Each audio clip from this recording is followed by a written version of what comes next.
নমস্কার, আমি ঋষিরাজ। আজ আপনাদের বলবো আমি কন্যা রাশি নিয়ে এপ্রিল মাস কেমন যাবে। এপ্রিল মাস অলরেডি আমরা শুরু করেছি, বাট আমার আগে থেকে বলে দেওয়া উচিত আপনাদের যে এপ্রিল মাসটা যদি একটু শুনে নেন কীরকম চলবে। সবার আগে বলি, যাদের কন্যা রাশি তারাও শুনবেন, যাদের কন্যা লগ্ন তারাও শুনবেন।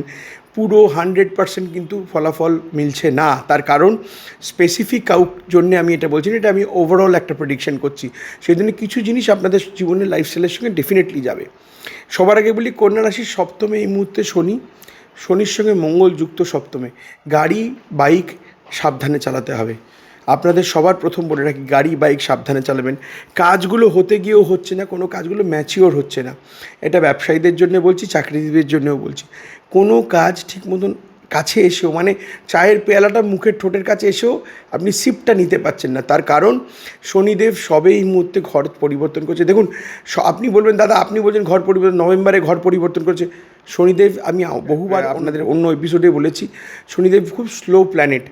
শনিদেবের ফল খুব ধীরে হয়। সুতরাং শনিদেব ফল জায়গা চেঞ্জ করছে। 15ই এপ্রিলের পরে আপনাদের সমস্ত জিনিস টুকটুক করে খুলতে শুরু করবে, আপনাদের ভালো হবে, নিশ্চিন্ত থাকুন।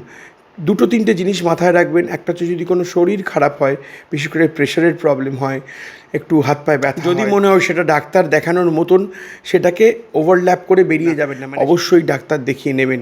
এটা আমি সমস্ত মানুষদের জন্য বলছি, বয়স্ক লোক, মিড এজ, বাচ্চা, সবার জন্য বলে রাখলাম।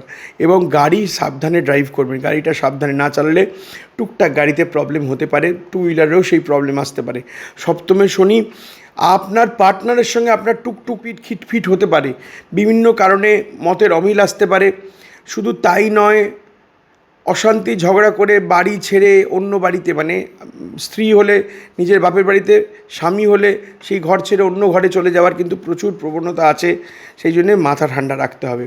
সপ্তমে শনি অপোজিট জেন্ডারকে নোটিস করায়, মানে স্বামী হলে স্ত্রী, স্ত্রী হলে স্বামী, প্লাস ছেলে হলে মেয়ে। মানে ধরুন, আমার ভালোবাসার যে মানুষটি আছেন তিনি একজন মেয়ে, বা একজন মেয়ের যে ভালোবাসার মানুষ তিনি একজন ছেলে। এই অপোজিট জেন্ডারকেও আমরা বোঝাই। সুতরাং সপ্তমে শনি কিন্তু ছোটো ছোটো কারণে কনফ্লিক্ট লাগাবে, সেইটা মাথা ঠান্ডা করে হ্যান্ডেল করতে হবে। কাজকর্মর জায়গা থেকে আমি বললাম কোনো চিন্তা নেই, টুকটুক করে কাজ আসবে। কাজ আটকে গেছে, কাজ আটকে যাবে বলিনি, কাজ আটকে গেছে, আটকে আছে, সেই কাজগুলো খুলতে শুরু করবে।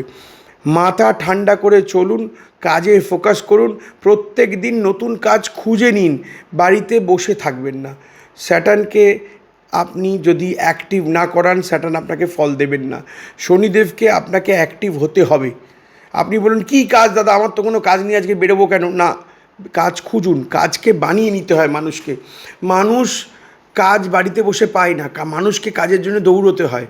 যেটা মার্কেটিংয়ের ছেলেরা করে বা বাচ্চারা করেন, অনেক ভালো বড় মানুষরা আছেন তারাও করেন, সেরকম কাজ খুঁজতে হবে আপনাকে। কোনো কাজই ঘরে বসে পাওয়া যাবে না, আপনাকে নিজেকে অ্যাক্টিভ রাখতে হবে সবসময়। সেইটা করুন। আপনার কর্মর জায়গা খুলতে শুরু হয়ে গেছে, খুলতে শুরু হচ্ছে, আরও হবে, নিশ্চিন্ত থাকুন। শরীর স্বাস্থ্য নিয়ে একটু সচেতন হন। অপোজিট জেন্ডারের লোকদের একটু বুঝে চলো। অপোজিট জেন্ডার মানে আমি যদি আমার স্ত্রী যদি হয় আমি, গার্লফ্রেন্ড হলে বয়ফ্রেন্ড, বয়ফ্রেন্ড হলে গার্লফ্রেন্ড, এবং ভাই বোন।